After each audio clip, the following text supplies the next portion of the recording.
പെന്തക്കോസ്ത് വിശ്വാസവും അതിൻ്റെ ഭാഗമായി വരുന്ന പെന്തക്കോസ്ത് സഭകളും ഒരു കൾട്ടാണെന്ന സ്റ്റേറ്റ്മെൻറ്റ് ഞാൻ പല വീഡിയോസിൽ പലയിടത്തായി പറഞ്ഞിട്ടുണ്ട്. ലോകമെമ്പാടും ലക്ഷക്കണക്കിന് ബിലീവേഴ്സ് ഉള്ള ഒരു ബിലീഫിനെ കുറിച്ച് അങ്ങനെ ഒരു കാഷ്വൽ സ്റ്റേറ്റ്മെൻറ്റ് പറഞ്ഞു പോകാൻ സാധിക്കത്തില്ല. അത് എന്തുകൊണ്ട് പറയുന്നു എന്ന കാര്യവും വ്യക്തമായിട്ട് ഞാൻ തന്നെ ഇവിടെ പറയേണ്ടതുണ്ട്. അതുകൊണ്ട് തന്നെ ഈ ഒരു വീഡിയോ ഞാൻ എന്തുകൊണ്ടാണ് അടിക്കടി പെന്തക്കോസ്തിനെ കൾട്ടെന്ന് വിശേഷിപ്പിക്കുന്നതും ആ ഒരു വിശേഷണത്തിന് എന്തുകൊണ്ടാണ് പെന്തക്കോസ്ത് യോഗ്യമായി തീരുന്നതും എന്നതിൻ്റെ ഒരു എക്സ്പ്ലനേഷനാണ്. പെന്തക്കോസ്ത് ഒരു കൾട്ട് ആകണമെങ്കിൽ ആദ്യം കൃത്യമായും കൾട്ട് എന്താണെന്ന് നമുക്കൊന്ന് ഡിഫൈൻ ചെയ്യേണ്ട ആവശ്യമുണ്ട്. അപ്പോൾ കൾട്ടിൻ്റെ ഡെഫിനിഷൻ എന്താണെന്ന് നോക്കാം. A cult is a group or movement organised around a person, ideology or belief system that uses manipulative, coercive or deceptive methods to control its members, often demanding excessive loyalty and discouraging independent thought or outside relationship. ഇതിനെ വളരെ സിമ്പിളായി പറയുകയാണെങ്കിൽ ഒരു cult organisation അല്ലെങ്കിൽ ഒരു cult group എന്ന് പറയുന്നത് ഒരു സിസ്റ്റം ഒരു വ്യക്തിയെ ചുറ്റിപ്പറ്റിയോ അല്ലെങ്കിൽ ഒരു ഐഡിയോളജിയോ അല്ലെങ്കിൽ ഒരു വിശ്വാസ പ്രമാണങ്ങളെ ചുറ്റിപ്പറ്റിയോ ഉണ്ടാക്കിയെടുത്തിരിക്കുന്ന ഒരു സിസ്റ്റമാണ്. ഈ ഒരു സിസ്റ്റത്തിലേക്ക് വരുന്ന ആളുകളെ അവർ കൺട്രോൾ ചെയ്യാനായി, വ്യക്തമായും കൃത്യമായും കൺട്രോൾ ചെയ്യാനായി പല വിധത്തിലുള്ള കാര്യങ്ങൾ ഉപയോഗിക്കാറുണ്ട്. അതിൽ കൃത്യമായും 3 കാര്യങ്ങളാണ് ഇവിടെ പറഞ്ഞിട്ടുള്ളത്. മാനിപ്പുലേഷൻ, കോയേഴ്സീവ് എന്ന് പറയുമ്പോഴത്തേന് എന്തെങ്കിലും ഭീഷണിപ്പെടുത്തിയോ അല്ലെങ്കിൽ പേടിപ്പിച്ചോ അങ്ങനെ എന്തെങ്കിലും രീതിയിൽ നമ്മളെ അതിൽ തന്നെ പിടിച്ചു നിർത്തുന്നു. മൂന്നാമതായിട്ട് ഡിസെപ്റ്റീവ് മെത്തേഡ്സ്. ഡിസെപ്റ്റീവ് എന്ന് പറയുമ്പോഴത്തേന് കുറച്ച് മിസ്ലീഡിംഗ് ആയിട്ട് നമ്മളെ തെറ്റിദ്ധരിപ്പിച്ച് തെറ്റിദ്ധാരണകൾ പരത്തി ആ ഒരു രീതിയിലൊക്കെ നമ്മളെ അതിൽ പിടിച്ചു നിർത്താൻ ശ്രമിക്കുന്നു. ഇത് മാത്രമല്ലാതെ മറ്റ് 2 കാര്യങ്ങളും കൂടെ ഇവിടെ റഫായിട്ട് പറഞ്ഞു പോയിട്ടുണ്ട്. ഈ മെമ്പേഴ്സിൽ നിന്നും കൾട്ട് എപ്പോഴും എക്സ്പെക്റ്റ് ചെയ്യുന്നത് എക്സസീവ് ലോയൽറ്റി, വളരെ ലോയലായിട്ടിരിക്കുക, വിശ്വസ്തരായിട്ടിരിക്കുക, അല്ലെങ്കിൽ ഓൾമോസ്റ്റ് ഒരു അടിമയെപ്പോലെ ഇരിക്കുന്ന മെമ്പേഴ്സിനെയാണ് ഇവർക്ക് എപ്പോഴും ആവശ്യം. അതുമാത്രമല്ലാതെ ഈ ഒരു കൾട്ട് വിശ്വാസത്തിന് പുറത്ത് നിൽക്കുന്ന വ്യക്തികളുമായിട്ടുള്ള റിലേഷൻഷിപ്പോ ഇൻഫർമേഷനോ എപ്പോഴും ഇവർ ഐസൊലേറ്റ് ചെയ്ത് നിർത്താറുണ്ട്. ഈ ഒരു ബേസിക് ഡെഫിനിഷൻ വായിച്ച് നോക്കി കഴിയുമ്പോൾ തന്നെ നമുക്ക് വളരെ വ്യക്തമായിട്ട് മനസ്സിലാകുന്ന കാര്യമാണ് പെന്തക്കോസ്ത് സമൂഹം ഈ കൾട്ടിൻ്റെ വിശേഷതകൾ പറഞ്ഞിരിക്കുന്നതിലെ എല്ലാം കൃത്യമായി ഫോളോ ചെയ്യുന്ന ആൾക്കാരാണെന്ന്. എങ്കിലും നമുക്ക് ഈ കൾട്ടിൻ്റെ കുറച്ചുകൂടെ ഡെപ്തിലുള്ള ക്യാരക്ടറിസ്റ്റിക്സ്, അതിൻ്റെ സവിശേഷതകൾ എന്തൊക്കെയാണെന്നൊന്ന് നോക്കാം. ഏതൊരു കൾട്ടിൽ നോക്കിയാലും നമുക്ക് വ്യക്തമായും കാണാൻ സാധിക്കുന്ന എല്ലാ കൾട്ടിലും വളരെ ഇമ്പോർട്ടൻ്റ് ആയിട്ടുള്ള ഒരു കാര്യമാണ് ഈ ഒരു അബ്സല്യൂട്ട് ലീഡർഷിപ്പ് എന്ന് പറയുന്നത്. ആ ഒരു കൾട്ട് ഗ്രൂപ്പിനെ നയിക്കുന്ന ഉന്നത സ്ഥാനത്ത് നിൽക്കുന്ന ഒരു വ്യക്തി, ഈ ഒരു വ്യക്തിക്ക് കുറച്ച് പ്രത്യേകതകളുണ്ട്. അയാളെ ഒരിക്കലും നമുക്ക് ചോദ്യം ചെയ്യാൻ സാധിക്കില്ല, അയാൾ വിമർശനങ്ങൾക്ക് വിധേയനാവില്ല. ആ ഒരു കൾട്ടിലെ മെമ്പേഴ്സ് എപ്പോഴും ഈ ഒരു ലീഡറിലേക്ക് നോക്കുന്നത് അയാൾ സത്യം മാത്രം പറയുന്ന, അൾട്ടിമേറ്റ്ലി ഏറ്റവും മെച്ചപ്പെട്ട ഒരു മനുഷ്യൻ എന്ന രീതിയിലായിരിക്കും. ഈ ഒരു അബ്സല്യൂട്ട് ലീഡർഷിപ്പ് നമുക്ക് പെന്തക്കോസ്തിലും വളരെ സ്വാഭാവികമായും കാണാൻ സാധിക്കും. അവരുടെ പാസ്റ്റർമാരെ ചോദ്യം ചെയ്യാൻ സാധിക്കില്ല. ദൈവത്തിൻ്റെ ദാസൻ, ദൈവത്തിൻ്റെ അഭിഷക്തൻ എന്നൊക്കെ പറഞ്ഞിട്ട് ഒരു പ്രത്യേക പൊസിഷൻ കൊടുത്തിട്ട്, ഈ മെമ്പേഴ്സിനും മുകളിലായ ഒരു പൊസിഷൻ കൊടുത്തിട്ട് ദൈവത്തിന് തൊട്ട് താഴെ നിർത്തിയിരിക്കുന്നത് കൊണ്ട് ഒട്ടുമിക്ക വിശ്വാസികളും ഇവരെ ചോദ്യം ചെയ്യുകയോ ഇവർ ചെയ്യുന്ന കാര്യങ്ങളെ വിമർശിക്കുകയോ എന്ന കാര്യങ്ങളിലേക്കൊന്നും പോകാറില്ല. അവർ പറയുന്നത് വേദവാക്യം പോലെ വെള്ളം തൊടാതെ വിഴുങ്ങി ജീവിക്കുന്ന ഒരവസ്ഥയാണ് ഏതൊരു പെന്തക്കോസ്ത് സഭയിലും പോയാൽ നമുക്ക് കാണാൻ സാധിക്കുന്നത്. ഓൾമോസ്റ്റ് ഒരു ഭയത്തോടും എക്സ്ട്രീം ബഹുമാനത്തോടും സ്നേഹത്തോടും ഇങ്ങനെയുള്ള കുറേ ഇമോഷൻസ് മിക്സ് ആയിട്ട് ഇവരവരെ കാണുന്നത് ഒരു ദൈവതുല്യൻ അല്ലെങ്കിൽ ദൈവത്തിന് തൊട്ട് താഴെ നിൽക്കുന്ന ഒരു വ്യക്തിക്ക് സമാനമായിട്ടാണ്. രണ്ടാമതായി ആ ഒരു ഡെഫിനേഷനിൽ പറഞ്ഞിരിക്കുന്ന പോലെ വിശ്വാസികളുടെ മേളിലുള്ള ഈ ഒരു കൾട്ടിൻ്റെയോ അല്ലെങ്കിൽ കൾട്ട് ലീഡേഴ്സിൻ്റെയോ എക്സ്ട്രീം കൺട്രോളാണ്. ഓരോ കൾട്ട് മെമ്പേഴ്സിൻ്റെയും പേഴ്സണൽ ലൈഫ് എങ്ങനെയായിരിക്കണം, പേഴ്സണൽ ലൈഫും അവരുടെ ഈ ഒരു സ്പിരിച്വൽ ലൈഫും തമ്മിൽ വേർതിരിക്കാൻ പറ്റാത്ത സ്ഥിതിയിൽ അല്ലെങ്കിൽ അവർക്ക് തന്നെ വേർതിരിച്ചറിയാൻ സാധിക്കാത്ത രീതിയിൽ ഇവരാക്കി തീർത്തിട്ട് അവർ ഓരോ ദിവസവും ഈ ലോകത്തിൽ എങ്ങനെ ജീവിക്കണം, എന്ത് കഴിക്കണം, എന്തുടുക്കണം എന്ന് വേണ്ട അവരുടെ പേഴ്സണൽ ലൈഫിലെ ഓരോ ചോയ്സസും നിയന്ത്രിക്കുന്നത് ഈ ഒരു കൾട്ടായിരിക്കും. വളരെ കൃത്യമായും ഈ രീതിയിൽ അവരെ നിയന്ത്രിക്കുകയും അങ്ങനെ നിയന്ത്രിക്കുന്നതിൻ്റെ കൂടെ തന്നെ ഇവർ പറയുന്നതിനപ്പുറമായി ചെയ്തു കഴിഞ്ഞാൽ അവരെ പണിഷ് ചെയ്യുന്നതായ പല രീതിയിലും പണിഷ്മെൻറ്റ് കൊടുക്കുക എന്ന പരിപാടികളുമൊക്കെ വളരെ സ്വാഭാവികമായി കണ്ടുവരാറുണ്ട്. ഇതിൻ്റെ കൂടെ തന്നെ വളരെ കൃത്യമായിട്ടും ഈ ഒരു കൾട്ട് മെമ്പേഴ്സിൻ്റെ സമ്പാദ്യത്തിൽ നിന്നും അവർ സമ്പാദിച്ച പൈസയിൽ നിന്നും ഉദാരമായ സംഭാവനകൾ ഈ ഒരു കൾട്ടിനായി അവർ ചെയ്യണം എന്നൊരു ഉത്തരവാദിത്വമായി അവരുടെ തലയിൽ അടിച്ചേൽപ്പിക്കുകയും അതുമാത്രമല്ലാതെ മറ്റെന്തെങ്കിലും ഇതിൻ്റെ റിലേറ്റഡ് ആയിട്ടുള്ള ഇപ്പം ഈ ഒരു ഇൻസ്റ്റിറ്റ്യൂഷൻ്റെ ഭാഗമായിട്ടുള്ള പണികളും കാര്യങ്ങളും എന്തെങ്കിലും വരുമ്പം ഫ്രീ ലേബർ പോലെ അവരെ എടുത്തു വെച്ച് ഉപയോഗിക്കുകയും എന്ന കാര്യങ്ങളൊക്കെ വളരെ സ്വാഭാവികമായിട്ടും കാണും. ഈ രണ്ടാമത്തെ കാരണത്തിലെയും എല്ലാ പോയിന്റുകളും വളരെ കൃത്യമായിട്ട് ഫോളോ ചെയ്യുന്നതാണ് പെന്തക്കോസ്റ്റൽ ബിലീഫ്. കാരണം ഒന്നാമതായിട്ട് പേഴ്സണൽ ലൈഫിൽ ഇവരെങ്ങനെ ജീവിക്കണം, ആരെ സ്നേഹിക്കണം, എന്തുടുക്കണം, എന്ത് കഴിക്കണം, എങ്ങനെ ജീവിക്കണം, ലോകത്തിൽ ആരുമായിട്ട് ഇടപെടണം എന്നീ നിലകളിലെല്ലാം പേഴ്സണൽ ലൈഫിലേക്ക് ഇൻ്റർഫിയർ ചെയ്തിട്ട് കംപ്ലീറ്റ്ലി കൺട്രോൾ ചെയ്യുന്നത് ഈ ഒരു പാസ്റ്റർമാരും അല്ലെങ്കിൽ അവരുടെ വിശ്വാസ പ്രമാണം അനുസരിച്ച് ഈ ഞായറാഴ്ചകളിലും ബാക്കി ദിവസങ്ങളിലും അവരുടെ ഫെയ്ത്തോമുകളിൽ പ്രസംഗിക്കുന്നതിനനുസരിച്ചാണ് വിശ്വാസികൾ കൃത്യമായും ജീവിക്കുന്നത്. ഇവരെ പഠിപ്പിച്ചു വെച്ചിരിക്കുന്നതിന് വിപരീതമായി എന്തെങ്കിലും ചെയ്യുമ്പോൾ കൃത്യമായ കുത്തുപ്രസംഗങ്ങൾ നടത്തുക. കുത്തുപ്രസംഗം എന്ന് പറയുമ്പോൾ ഇവർ ഒത്തുചേരുന്ന സമയത്ത് ഇവരുടെ പ്രസംഗങ്ങളിലൂടെ ഇൻഡയറക്റ്റ് ആയിട്ട് ആരെങ്കിലും ഏതെങ്കിലും വ്യക്തി ഇവർ പറഞ്ഞതിന് എതിരായി പ്രവർത്തിച്ചിട്ടുണ്ടെങ്കിൽ അടുത്ത ഞായറാഴ്ചത്തെ സഭായോഗത്തിന് വരുമ്പോൾ ഒരു കുത്തുപ്രസംഗം എല്ലാവർക്കും മനസ്സിലാകും ആരെക്കുറിച്ചാണ് ഈ കുത്തി പ്രസംഗിക്കുന്നതെന്ന്.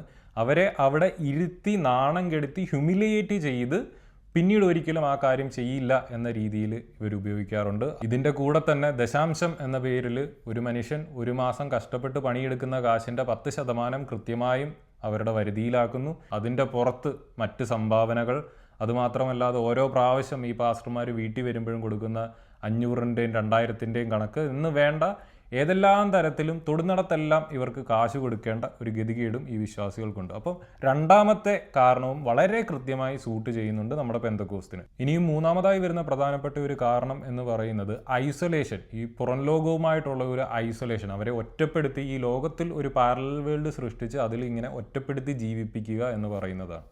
ഇത് കൃത്യമായും ഇവരെങ്ങനെയാണ് എൻഫോഴ്സ് ചെയ്യുന്നത് എന്ന് ചോദിച്ചു കഴിഞ്ഞാൽ, ഇങ്ങനെ ഒരു കൾട്ട് വിശ്വാസത്തിലേക്ക് വന്നു കഴിയുമ്പോൾ അതിന് പുറത്ത് നിൽക്കുന്ന ഈവൻ നിങ്ങളുടെ ഫാമിലി ആയിരിക്കാം, ഫ്രണ്ട്സ് ആയിരിക്കാം, നിങ്ങളുടെ ചുറ്റുമുള്ള അയൽവാസികളായിരിക്കാം, മറ്റു വിശ്വാസത്തിലുള്ളവരായിരിക്കാം, ഇവരെല്ലാം മോശക്കാരാണ്, നമ്മൾ അവർ എന്നൊരു അസ് വേഴ്സസ് ദം എന്ന് പറഞ്ഞൊരു മെൻറ്റാലിറ്റി സൃഷ്ടിച്ചെടുത്തിട്ട് മറ്റുള്ളവരെല്ലാം, നമുക്ക് പുറത്തുള്ളവരെല്ലാം മോശക്കാരാണ്, അവർ പാപം ചെയ്യുന്നവരാണ്, അല്ലെങ്കിൽ ഏതെങ്കിലും തരത്തിൽ നമ്മളെ ബാക്കിയുള്ളവരെ, നമ്മളുടെ ഈ ഒരു വിശ്വാസത്തിന് പുറത്തു നിൽക്കുന്നവരെ എല്ലാം മോശക്കാരെന്നൊരു പ്രതീതി നമ്മുടെ ഉള്ളിൽ സൃഷ്ടിച്ചിട്ട് അവരിൽ നിന്നും കംപ്ലീറ്റ്ലി നമ്മളെ അകറ്റാനുള്ള ഒരു പരിപാടി ഇവർ ചെയ്യും. ഈ കാര്യങ്ങളും വളരെ വ്യക്തമായി നമുക്ക് പെന്തക്കോസ്തിൽ കാണാൻ കഴിയും. അതാണ് ഇവരുടെ ഈ ഒരു വേർപാടിൻ്റെ ഉപദേശം. വേർപാട് എന്ന പേരിൽ കൃത്യമായ വർഗീയതയാണ് ഇവർ പഠിപ്പിച്ചു വെക്കുന്നത്. നമുക്ക് പുറത്തുള്ളവരെല്ലാം സാത്താന്യവും പൈശാചികവും, ജാതികൾ, സമുദായക്കാർ അല്ലെങ്കിൽ മറ്റ് വിശ്വാസികളുടെ ദൈവമെന്ന് പറയുന്നത് പൈശാചികവും സാത്താന്യവുമാണെന്ന രീതിയിൽ അവരെ മോശക്കാരായി ചിത്രീകരിച്ച്, അവരെ ദുർനടപ്പുകാർ എന്ന രീതിയിലെല്ലാം ചിത്രീകരിച്ചിട്ട് നമ്മളെപ്പോഴും അവരിൽ നിന്നും അകന്ന് ജീവിക്കണം. അതുകൊണ്ട് തന്നെയാണ് പെന്തക്കോസ്തുകാരെ സമൂഹത്തിൽ ഇങ്ങനെ ഇൻക്ലൂസീവായി ജീവിക്കാൻ ഇവർക്ക് ബുദ്ധിമുട്ടുള്ളത് നമ്മൾ കണ്ടുവരാറ്. ഇതിനോട് ചേർത്ത് വെച്ച് തന്നെ നമുക്ക് പറയാൻ സാധിക്കുന്നതാണ് അടുത്തതായിട്ട് വരുന്ന കാര്യം. അത് ഇൻഫർമേഷൻ കൺട്രോൾ എന്ന് പറയും. നമ്മളിലേക്ക് വരുന്ന അറിവുകളെ കൃത്യമായിട്ടും അവർ ബ്ലോക്ക് ചെയ്യുക. അതിപ്പോൾ നമ്മളോട് ഇൻ്റർനെറ്റൊക്കെ യൂസ് ചെയ്യരുതെന്ന് വളരെ കൃത്യമായിട്ടും പണ്ട് തൊട്ടേ ഇവർ പറഞ്ഞുകൊണ്ടിരുന്നത്, സോഷ്യൽ മീഡിയാസ്, ഇതിൻ്റെ എല്ലാം കാരണങ്ങളെന്ന് പറയുന്നത് ഇതിൽ നിന്നെല്ലാം വ്യത്യസ്തമായിട്ടുള്ള അറിവുകൾ. ഇതിൽ സിനിമകൾ വരും, പാട്ടുകൾ വരും, വ്യത്യസ്തമായ ബുക്കുകൾ, ഈ ഒരു ഐഡിയോളജിയോട് ചേർന്ന് നിൽക്കാത്ത മറ്റു ബുക്കുകളെ എന്ന് വേണ്ട ഈ ഒരു ചിന്താധാരയ്ക്ക് എതിരായിട്ട് വരാൻ സാധ്യതയുള്ള എല്ലാ കാര്യങ്ങളെയും ഇവർ മാറ്റി നിർത്തി അത് മോശമാണ് എന്ന് പറഞ്ഞിട്ട് ഈ ഒരു ഇൻഫർമേഷൻ ഐസൊലേറ്റ് ചെയ്യുന്ന സ്റ്റേജിലേക്ക് പോകാറുണ്ട്. ഇതും വളരെ വ്യക്തമായിട്ട് നമുക്ക് പെന്തക്കോസ്തിൽ കാണാൻ സാധിക്കുന്ന ഒരു കാര്യം തന്നെയാണ്. സിനിമകൾ കാണുക, പാട്ട് കേൾക്കുക, അല്ലെങ്കിൽ മറ്റുള്ളവരുടെ എന്തെങ്കിലും മത ആചാരങ്ങളിലോ അവരുടെ ഉത്സവങ്ങളിലോ കാര്യങ്ങളിലോ ഒക്കെ പോവുക എന്ന് പറയുന്നത് ഇവർ മുട്ടിടിക്കുന്ന കാര്യമാണ് ഇവരെ സംബന്ധിച്ചിടത്തോളം. അപ്പോൾ ഇതും വളരെ വ്യക്തമായിട്ട് നമുക്ക് പെന്തക്കോസ്തിൽ കാണാൻ സാധിക്കുന്ന കാര്യം തന്നെയാണ്. ഇൻഫർമേഷൻ കൺട്രോൾ, വളരെ ബയാസ്ഡ് ആയിട്ടുള്ള ഇൻഫർമേഷൻ മാത്രമേ ഇവരിലേക്ക് കൊടുക്കാറുള്ളൂ. ഇൻ്റർനെറ്റിൻ്റെ വരവ് ഇതിന് ഏറ്റവും വലിയൊരു മാറ്റവും സൃഷ്ടിച്ചിട്ടുണ്ട്. കാരണം പണ്ടൊക്കെ ഇൻ്റർനെറ്റും സോഷ്യൽ മീഡിയയൊക്കെ പാപവും സാത്താനുമാണെന്ന് പറഞ്ഞുകൊണ്ടിരുന്ന പാസ്റ്റർമാർ ഇന്ന് യൂട്യൂബർമാരായി മാറി അതിലൂടെ പ്രസംഗങ്ങൾ നടത്തി വരുമാനമുണ്ടാക്കുന്ന ഒരു അവസ്ഥയിലേക്ക് മാറിയിരിക്കുകയാണ് കാര്യങ്ങൾ. ഇനിയും കൾട്ടുകൾ അവരുടെ മെമ്പേഴ്സിനെ എപ്പോഴും മാനിപ്പുലേറ്റ് ചെയ്യാനായിട്ട് യൂസ് ചെയ്യുന്ന കുറച്ച് ടെക്നിക്സ് ഉണ്ട്. അത് ഞാൻ ഓൾറെഡി സൈക്കോളജിക്കൽ മാനിപ്പുലേഷനിൽ പറഞ്ഞിട്ടുണ്ട്, എങ്കിലും ബ്രീഫായിട്ട് ഞാൻ ഇവിടെ നിന്ന് പറയാം. ഒന്നാമത്തേതെന്ന് പറയുന്നത്, ഒരു മെമ്പറിനെ ആദ്യമായിട്ട് ഇതിലേക്ക് ജോയിൻ ചെയ്യുമ്പോൾ അല്ലെങ്കിൽ അവരെ അപ്രോച്ച് ചെയ്യുമ്പോൾ ഇവരുടെ ഒരു ലവ് ബോംബിംഗ് ആണ്. അവരെ സ്നേഹിച്ച് കൊച്ചില്ലാതാക്കുക എന്ന് പറയുന്നത് പോലെ അവരെ സ്നേഹിച്ച് ഇവരെ സ്നേഹം കൊണ്ട് മൂടി ഇവരെ തന്നെ ഒരു മായാലോകത്താക്കി നിർത്തുന്ന ഒരവസ്ഥ. ഇതൊരു ആദ്യത്തെ 3 മാസം 6 മാസമൊക്കെ കൃത്യമായിട്ടും കാണും. അല്ലെങ്കിൽ ആ ഒരു വ്യക്തി കൃത്യമായും ഈ ഒരു കൾട്ടിൽ നിലനിന്ന് പോകും എന്നവർക്ക് ഉറപ്പാകുന്ന സമയം വരെ ഇവർ ഈ ഒരു സ്നേഹം കൊണ്ട് പൊതിയുന്ന പരിപാടി കൃത്യമായും കാണിച്ചു വരാറുണ്ട്. രണ്ടാമതായി വരുന്നത് ഫിയർ ടാക്ടിക്സ് ആണ്. ഈ ഭയത്തിനെ മുന്നിൽ കാണിച്ചുകൊണ്ട് ഇവരെ പേടിപ്പിച്ച് ഇതിൽ പിടിച്ചു നിർത്തുന്ന ഒരവസ്ഥ. ഇതിനായി ഇവർ ചെയ്യുന്ന കാര്യങ്ങളെന്ന് പറയുന്നത് ഇവരെ ഭീഷണിപ്പെടുത്തുക. ഇത് വാക്കുകൾ കൊണ്ട് അവരെ കൊന്നുകളയും പീഡിപ്പിച്ചുകളയും അങ്ങനെയൊന്നുമല്ല.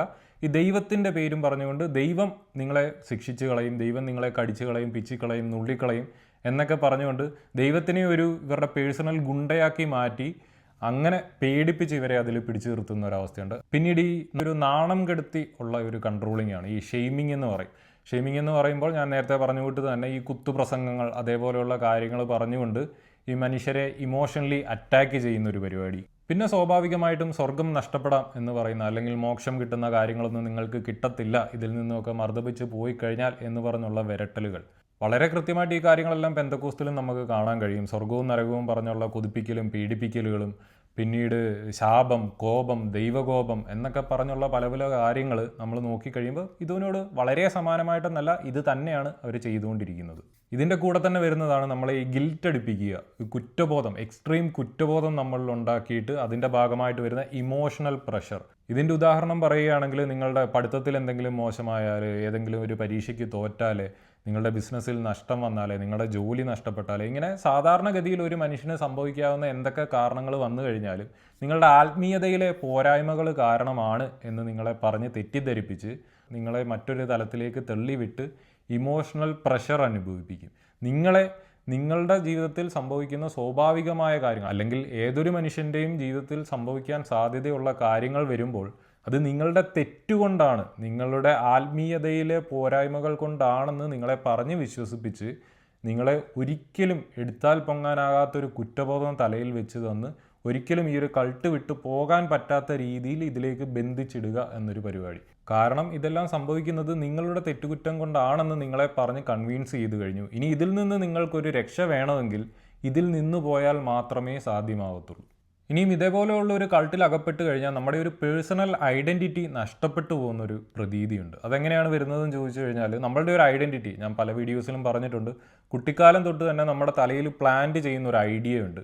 നിങ്ങളെ മറ്റു മനുഷ്യർ അല്ലെങ്കിൽ ഈ ഒരു വിശ്വാസത്തിന് പുറത്ത് നിൽക്കുന്ന മനുഷ്യർ നോക്കിക്കാണുന്നത് അരുൺ എന്നൊരു വ്യക്തിയായിട്ടായിരിക്കത്തില്ല. നിങ്ങളെ അവരെല്ലാം നോക്കുന്നത് അരുൺ എന്ന പെന്തക്കോസ്തുകാരനായിട്ടാണ്. അപ്പം എപ്പോഴും നമ്മളുടെ ഒരു ഐഡൻറ്റിറ്റി നിൻ്റെ തലയിൽ എപ്പോഴും കാണേണ്ട കാര്യം എന്ന് പറഞ്ഞാൽ നീ ഒരു പെന്തക്കോസ്തുകാരനാണ്, നീ ഇത്രയും ഗൈഡ് ലൈൻ ഫോളോ ചെയ്യുന്നുണ്ടോ എന്ന് എപ്പോഴും മനുഷ്യർ നിന്നെ വീക്ഷിച്ചുകൊണ്ടിരിക്കുകയാണ് എന്ന ഐഡിയയാണ് നമ്മുടെ തലയിലേക്ക് പ്ലാന്റ് ചെയ്യുന്നത്. അപ്പോൾ ഇങ്ങനെ പ്ലാന്റ് ചെയ്യുന്ന ഈ ഒരു ഐഡൻറ്റിറ്റി കാരണം നമ്മൾ വിശ്വസിക്കുന്നത് നമുക്കൊരിക്കലും ഈ സാധനം വിട്ട് പുറത്തു പോകാൻ പറ്റത്തില്ല. എല്ലാ കാലവും എൻ്റെ ഒരു ഐഡൻറ്റിറ്റി ഇതായിരിക്കും, അതുകൊണ്ട് എനിക്ക് ഇതിൽ തന്നെ നിലനിന്ന് പോകണം എന്ന ഒരു അടിമത്ത മനോഭാവത്തിലായിരിക്കും നമ്മളിതിൽ ഉണ്ടായിരിക്കുന്നത്. നമുക്ക് സ്വയമായി പേഴ്സണലി എന്തെങ്കിലും ഗോൾസോ അല്ലെങ്കിൽ വാല്യൂസോ അങ്ങനെയുള്ള മൂല്യങ്ങളോ ഒന്നുമില്ലാതെ ഈ ഒരു ഗ്രൂപ്പിൻ്റെ മൂല്യങ്ങൾ നമ്മുടെ മൂല്യമായി മാറുകയും വ്യക്തിപരമായ നമ്മുടെ സന്തോഷം, നമ്മുടെ സമാധാനം, നമ്മളുടെ ഇഷ്ടങ്ങൾ എന്നതിനപ്പുറം ഈ ഒരു ഗ്രൂപ്പിൻ്റെ ഇഷ്ടങ്ങൾ എന്താണ്, ഇവർക്ക് ഒത്തുപോകുന്ന കാര്യങ്ങൾ എന്താണ്, അതിനപ്പുറത്തേക്ക് നമുക്ക് സന്തോഷം തരുന്നതാണെങ്കിൽ കൂടി എല്ലാ കാര്യങ്ങളെയും നമ്മളിങ്ങനെ ത്യജിച്ച് ജീവിക്കേണ്ട ഒരവസ്ഥയിലും ആയിരിക്കും ഇതിലുള്ളവർ ജീവിക്കുന്നത്. കൃത്യമായിട്ടും നമ്മുടെ സ്വന്തം ഐഡൻറ്റിറ്റി ഡെവലപ്പ് ചെയ്യാതെ അതിനെ കംപ്ലീറ്റ്ലി സപ്രസ് ചെയ്തിട്ട് അവർ തരുന്ന ഒരു ഐഡൻറ്റിറ്റിക്ക് വേണ്ടിയിട്ട് ഇങ്ങനെ ജീവിക്കുന്ന ഒരവസ്ഥ, അതായിരിക്കും ഈ ഒരു കൾട്ടിലുള്ള വ്യക്തികൾ ജീവിക്കുന്നത്. ഇത് വളരെ സ്വാഭാവികമായും പെന്തക്കോസ്ത് വിശ്വാസികൾ ഉള്ള കാര്യം തന്നെയാണ്. പെന്തക്കോസ്ത് ആയിക്കോട്ടെ, ബ്രദറിനായിക്കോട്ടെ, ജഹോവ വിറ്റ്നസ് ആയിക്കോട്ടെ, ഇനിയും ഇതല്ല മറ്റു മതത്തിൻ്റെ ഭാഗമായി വരുന്ന എക്സ്ട്രീം ഗ്രൂപ്പുകളായിക്കോട്ടെ, ഇനിയും പറയാൻ പോകുന്ന കാര്യങ്ങൾ നിങ്ങളുടെ വിശ്വാസത്തിൻ്റെ ഭാഗമായിട്ട് നിങ്ങൾ അനുഷ്ഠിച്ചു പോകുന്ന കാര്യങ്ങളാണെങ്കിൽ എനിക്ക് നിങ്ങളോട് പറയാനുള്ളത് ഐ എം വെരി സോറി, നിങ്ങൾ ഒരു കൾട്ടിൻ്റെ ഭാഗം തന്നെയാണ്. ഒന്നാമത്തെ കാര്യം എന്ന് പറയുന്നത്, നിങ്ങൾ ചോദ്യം ചെയ്യാൻ പാടില്ല. അത് ഈ ഒരു വിശ്വാസത്തിനെ ആയിരിക്കാം, ഈ കൾട്ടിൻ്റെ പൊതുവിശ്വാസത്തെ ആയിരിക്കാം, അല്ലെങ്കിൽ ആ ഒരു കൾട്ടിൻ്റെ ലീഡറിനെ ആയിരിക്കാം. സ്വന്തമായി നിങ്ങൾ ഇൻഫർമേഷൻ ആർജിച്ചുകൊണ്ട് നിങ്ങളുടെ വിശ്വാസത്തിനെതിരെ ചോദ്യം ചെയ്യാൻ പാടില്ല. നിങ്ങളെ പറഞ്ഞു പഠിപ്പിച്ചിരിക്കുന്ന വിശ്വാസങ്ങൾക്കെതിരായി അല്ലെങ്കിൽ സ്വാഭാവികമായും ഏതൊരു മനുഷ്യനും വരുന്ന പോലെ ചെറിയ ചെറിയ ചിന്തകൾ വരുമ്പോൾ നിങ്ങൾക്ക് എന്തെന്നില്ലാത്ത കുറ്റബോധവും എക്സ്ട്രീം ഭയവും വരാറുണ്ടോ? എങ്കിൽ തീർച്ചയായും നിങ്ങളൊരു കൾട്ടിൻ്റെ അടിമ തന്നെയാണ്. നിങ്ങളുടെ വിശ്വാസങ്ങൾക്ക് വെളിയിൽ നിൽക്കുന്ന വ്യക്തികളെ അല്ലെങ്കിൽ അവരുടെ വിശ്വാസങ്ങളെ മോശം എന്ന് പറയുക, അവരെല്ലാം പാപികളാണ്, അങ്ങനെയുള്ള കാര്യങ്ങൾ പറഞ്ഞ് കാറ്റഗറൈസ് ചെയ്ത് നമ്മൾ എന്തോ സ്പെഷ്യലായിട്ടുള്ള ആൾക്കാരാണ്, മറ്റുള്ളവരിൽ നിന്നും നമ്മളെ എപ്പോഴും നമ്മൾ തന്നെ മാറ്റി നിർത്തണം എന്ന് പറയുന്ന ഒരു ഐസൊലേഷൻ്റെ ടെക്നിക്സുമായിട്ടൊക്കെ വരുന്നുണ്ടെങ്കിൽ ഇത് ഏറ്റവും വലിയൊരു സൈൻ തന്നെയാണ്. നിങ്ങൾ കഷ്ടപ്പെട്ട് നിങ്ങളുടെ ഉപജീവനത്തിൻ്റെ മാർഗമായി കണ്ടെത്തുന്ന പൈസ നിങ്ങളുടെ ഫാമിലിക്കോ നിങ്ങളുടെ മക്കൾക്കോ നിങ്ങളുടെ പാർട്ട്ണറിനോ അപ്പനോ അമ്മയ്ക്കോ വേണ്ടി ചിലവാക്കുന്നതിലും കൂടുതൽ ഉത്തരവാദിത്വത്തോടു കൂടി നിങ്ങൾക്ക് ഇതേപോലെയുള്ള വിശ്വാസ പ്രമാണങ്ങൾക്കായിട്ട് കൊടുക്കേണ്ടി വരുന്നുണ്ടെങ്കിൽ, ഇതേപോലെയുള്ള സഭകൾക്കായിട്ട് ചിലവഴിക്കേണ്ടി വരുന്നുണ്ടെങ്കിൽ most likely you are part of A cult. നിങ്ങൾക്ക് ചുറ്റുമുള്ള ആ ഒരു വിശ്വാസത്തിൻ്റെ ഭാഗമായി നിൽക്കുന്ന ആളുകൾ നിങ്ങൾക്ക് ചുറ്റും വരുമ്പോൾ അല്ലെങ്കിൽ അവരോടൊത്തിരിക്കുമ്പോൾ നിങ്ങൾക്കൊരു പ്രഷറാണ് അനുഭവപ്പെടുന്നത്.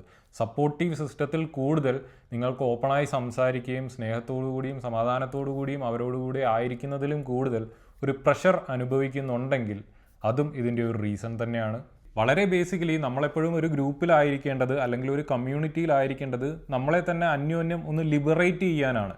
നമ്മളെ ഇനിയും മെച്ചപ്പെട്ട ഒരു വ്യക്തി എന്ന നിലയിലേക്ക് കൊണ്ടുപോകത്തക്ക രീതിയിലുള്ള വ്യക്തികളുമായിട്ടും കമ്മ്യൂണിറ്റിയുമായും ആയിരിക്കണം നമ്മൾക്ക് എപ്പോഴും കോണ്ടാക്റ്റ് ഉണ്ടാവേണ്ടത്. അതിനു പകരം നമ്മളെ എപ്പോഴും ഇങ്ങനെ ഭയത്തിലും കൺട്രോളിലും ജീവിപ്പിക്കാൻ പ്രേരിപ്പിക്കുന്ന ആളുകളാണ് നിങ്ങൾക്ക് ചുറ്റുമുള്ളത് എങ്കിൽ തീർച്ചയായിട്ടും ഉറപ്പിക്കാം you are part of A cult. വളരെ സിമ്പിളായിട്ട് പറയുകയാണെങ്കിൽ നിങ്ങളുടെ ചിന്താശേഷിക്കോ വ്യക്തി സ്വാതന്ത്ര്യത്തിനോ ഉപരിയായി നിങ്ങളെ അനുസരണത്തിലും കൺട്രോളിലും നടത്താനാണ് നിങ്ങൾക്ക് ചുറ്റുമുള്ള ആളുകൾ നിങ്ങളെ പ്രേരിപ്പിക്കുന്നത് എങ്കിൽ നിങ്ങൾ ആ ഒരു ഗ്രൂപ്പിൽ നിന്നും മാറി നിൽക്കേണ്ടത് ഏറ്റവും ആവശ്യം മറ്റാരെക്കാളും നിങ്ങൾക്ക് തന്നെയാണ്. ഇവിടെ ഇത്രയും നേരം സംസാരിച്ച കാര്യങ്ങളെ ബയാസ് ഇല്ലാതെ സാമാന്യ ബുദ്ധി കൊണ്ട് കോമൺ സെൻസ് ഉപയോഗിച്ചൊന്ന് ചിന്തിച്ച് നോക്കുകയാണെങ്കിൽ ഏതൊരു വ്യക്തിക്കും വളരെ സിംപ്ലി മനസ്സിലാകുന്നുള്ളൂ. അതിപ്പോൾ ഒരു പെന്തക്കോസ്തുകാരനാകണം എന്ന് തന്നെയില്ല. പെന്തക്കോസ്തുകാരെ കുറച്ച് ദൂരത്ത് നിന്ന് വീക്ഷിച്ചിട്ടുള്ള കുറച്ചധികം നാളുകൾ വീക്ഷിച്ചിട്ടുള്ള ഏതൊരു വ്യക്തിക്കും മനസ്സിലാകും പെന്തക്കോസ്ത് എന്ന് പറയുന്നത് ഒരു അസാമാന്യ കൾട്ട് തന്നെയാണ് എന്ന കാര്യം. ഈ ഒരു പെന്തക്കോസ്ത് കൾട്ടിൽ നിന്നും ഒട്ടനവധി ആളുകൾ രക്ഷിക്കപ്പെട്ടു. അതേപോലെ രക്ഷിക്കപ്പെട്ട ഒരു വ്യക്തിയാണ് ഞാനും. ഇങ്ങനെ ഒരു കമ്മ്യൂണിറ്റി നമുക്ക് ടെലിഗ്രാമിലുണ്ട്. ഞങ്ങളെപ്പോലെ പെട്ടുപോയ വ്യക്തികളാണ് നിങ്ങളെങ്കിൽ നിങ്ങൾ ഒറ്റയ്ക്കല്ല എന്ന് മനസ്സിലാക്കുക.